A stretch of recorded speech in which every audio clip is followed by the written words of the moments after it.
Super teams. You either love them or you hate them. From the Boston Celtics Big Three to the awe-conquering Golden State Warriors, super teams have generated huge amounts of heat, both positive and negative, but mostly negative. And I get it, when you see a team that has 3 to 4 all-star players on their roster, it basically looks unfair to the point where many fans begin to question why even bother watching their favorite team play this season. But hey, I guess that's the era we're living in, where superstar players rather team up than compete with one another. And yes, for many of you casual basketball fans out there, the idea of seeing 2 or more superstar players playing on the same team is fantastic. But for the majority of us who are loyal to just one team only, this formation of super teams just sucks. And I know that's a pretty bold statement to make, but it's the truth. And I know many of you may be disagreeing with me, and that's okay. After all, this is just my opinion. But just hear me out. The reason why I don't like super teams is because they cause more harm than good. We saw it with the late 90s Rockets and the 2013 Lakers. But for those of you who are still not convinced, then let me give you a present day example. Take last year's Los Angeles Lakers and Brooklyn Nets, 2 teams that had very promising futures before the likes of LeBron James, Kyrie Irving, and Kevin Durant came into the picture. Within a matter of 2 seasons, both these teams gave up everything they had to make their guys happy. The Lakers traded away guys like Brandon Ingram, Lonzo Ball, Josh Hart, and draft picks for Anthony Davis, and the Nets pretty much gave up everything they had for James Harden.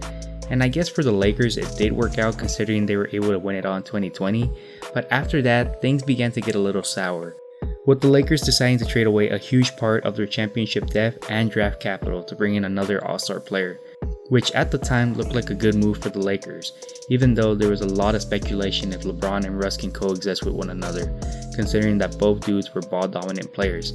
But to cut the story short, it didn't work. The Lakers missed the playoffs and Westbrook's value as a player decreased substantially, to the point where he's now considered as a walking basketball meme. And if you thought the Westbrook hate was bad, then you probably didn't watch any Nets basketball this season, because those guys got crushed. From Kyrie refusing to play to James Harden wanting out by the middle of the season, the Nets pretty much became a toxic environment in 2022, to the point where both superstars Kevin Durant and Kyrie Irving both wanting out this summer. Which to me was kind of weird considering that the Nets' failure this season was mostly their fault. So to see them both wanting to jump ship was just ridiculous. And what was even more ridiculous was KD giving the Nets owner Joe Tsai an ultimatum, where KD told Tsai that he'll only come back if he fires Steve Nash and Sean Marks, which to me sounds very unfair, considering that 1, you wanted Steve Nash as your coach, and 2, Sean Marks did everything to please you by bringing in every single guy you wanted. So to see KD turn his back on them just shows what type of person KD is, and I guess I'm not the only one that thought this, seeing that almost every team in the league backed off to trade for KD. And you could say the Nets asking price was just too high, but then again, you need to understand that Nets wanted a sufficient amount of assets due to them gambling everything they had to make their superstar player happy. But unfortunately for both the Nets and KD, a deal couldn't be made. So now it seems that the Nets are stuck with KD, and we all know KD is not happy about that. And that right there is the reason why I hate super teams. With their belief that they run the franchise just because they're the best player on the team just irritates me. And I get it. If you're the best player on the team, you should have some power and say when it comes to adding free agents and reviewing trades, but to start using your status to take away people's jobs is just ridiculous. Just imagine you getting fired from a coworker that gives orders to your boss. Would that be fair? Heck no. But hey, that's just me. Maybe for you guys it's different.